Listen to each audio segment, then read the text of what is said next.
Hello and good afternoon. My name is Harry Henshaw of Enhanced Healing Counseling.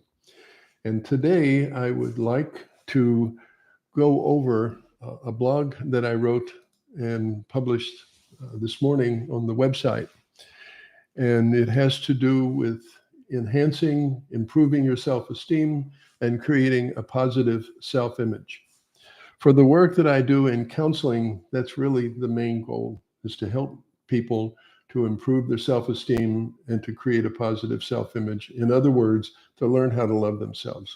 So what I'd like to do is to briefly go over 17 points, 17 strategies that you could start implementing to help you improve your self-esteem. The first one, which is extremely important, especially with the work of Louise Hay, is embracing positive self-talk. It's learning to increase and your positive self-talk about yourself and to decrease saying negative things about yourself. Louise Hay said in her work that if you could accomplish just this one component of transformation, your life would change drastically and for the better. So the idea is to learn how to start to say positive things about yourself and decrease all of the negative self-talk. The second one has to do with the same thing, but it has to do with other people. Learning how to say only positive things about other people and not complaining or not saying anything negative about other people. One of the interesting components of this is that when we say negative things about other people, we're really putting ourselves down. Our unconscious mind truly doesn't get the distinction between ourselves and another person. So when we say something negative, our subconscious mind thinks that we're talking about ourselves. So if we do a put down of somebody, our unconscious mind takes that as a put down about ourselves. The next component is very simple, is the use of positive affirmations. And it's a practice that anybody can get involved in, but you learn how to start to say, I am perfect, whole, and complete. I am good enough just as I am. And to repeat these statements. When we say positive affirmations, the term affirmation really means thought. So we're just creating positive thoughts for ourselves. And the key to it, the sentence stem, is I am. I am good enough just as I am is a positive statement that will help you. The fourth component of this is to acknowledge and praise yourself and other people. It's always very, very good to acknowledge all the victories and the successes that we are involved in, and also to acknowledge them in other people.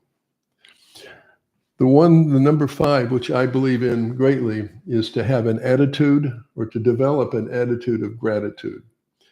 When we wake up in the morning, and throughout the day, if we repeat what we're grateful for, the things in our lives that we're extremely grateful for, what we're saying is that we want to keep them and we want them to be enhanced in our lives. So an attitude of gratitude is extremely important for helping to create a positive self-image. The sixth component of this is to take full responsibility for your life. And this is probably one of the major components of transformation, the work of Louise Hay and even people like Wayne Dyer. So we fully acknowledge that everything that we're thinking, feeling, doing, all of our experiences, we're the author of. We created all of them. Also, number 7, to accept our current circumstances. It's important for us to accept the fact of where we are in life.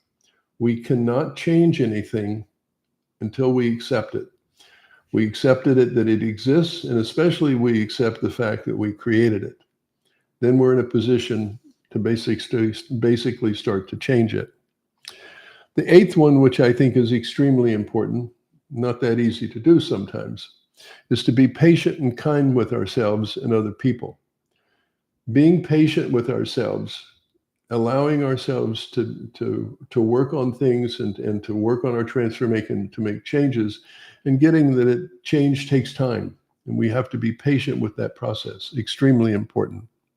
Number 9, live in the present moment. As we know, the past does not exist.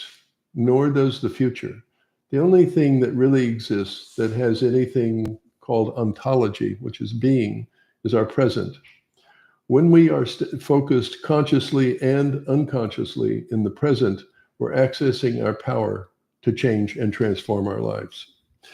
Also, number 10, which sometimes is overlooked by people, is to prioritize physical health, to get into things like exercising, to eat properly. These are things that are extremely important. We have to take care of our body, our physical health. Also, number 11, seeking support when needed. I'm a big advocate of people having a counselor, a therapist, and working diligently to try to change their thinking. In my opinion, thinking is the most important part of our things. And when we change how we think, we change our entire life. And especially when we change how we see ourselves, our self-image. So the number 12 is support others in their healing. It's always important to be of service to other people. Being of service to other people, in my opinion, is one of the highest things that we can do as human beings. Number 13 is practicing forgiveness. Forgiveness allows us to let go of the past and move into the present. It allows us to also start to access our power.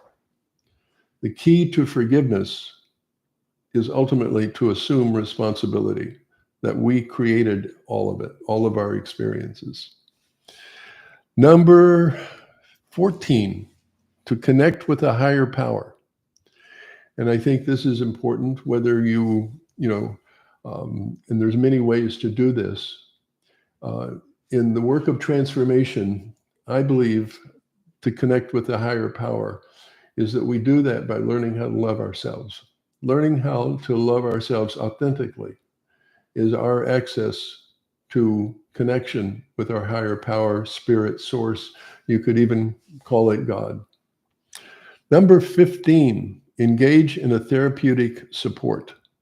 And sometimes this can be like group therapy.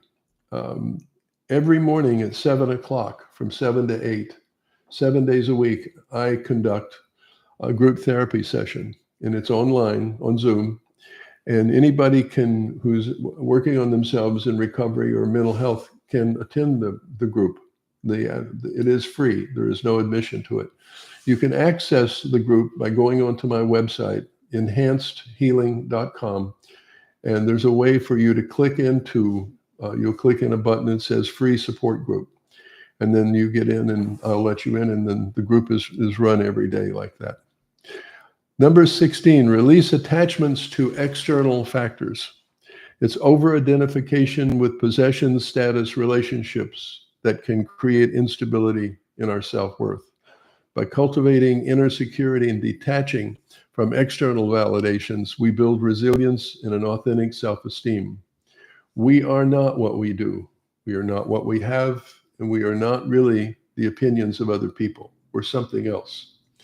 So when we define ourselves by one of those people, places, and things, we're creating the possibility of a collapse, of something not going right in our work, a breakdown. The number 17, and this is one of my pet peeves that I have, is implement a daily health plan. And there's a phrase that I like: plan your work and work your plan. To have a plan, I have one that starts at 4 o'clock in the morning and goes until I stop work at 6, and bedtime is around 9. But it's a plan that I work on. I have it ready for me on my desk every morning that I wake up, and it gives my life structure, and it lets things be predictable. So having a daily health plan to me is extremely crucial for anybody. So I hope these strategies for improving self-esteem and creating a positive self-image have seemed important to you. If you would like to review the blog article, you can go to the website and actually read it. It's a little bit more in detail than what I went through. But in the description part of this video blog, I will put how to get to that article. so that you can reach it. I would again like to thank you for showing up this afternoon, and I will be on tomorrow to present another video blog. Thank you again, and be safe and take care.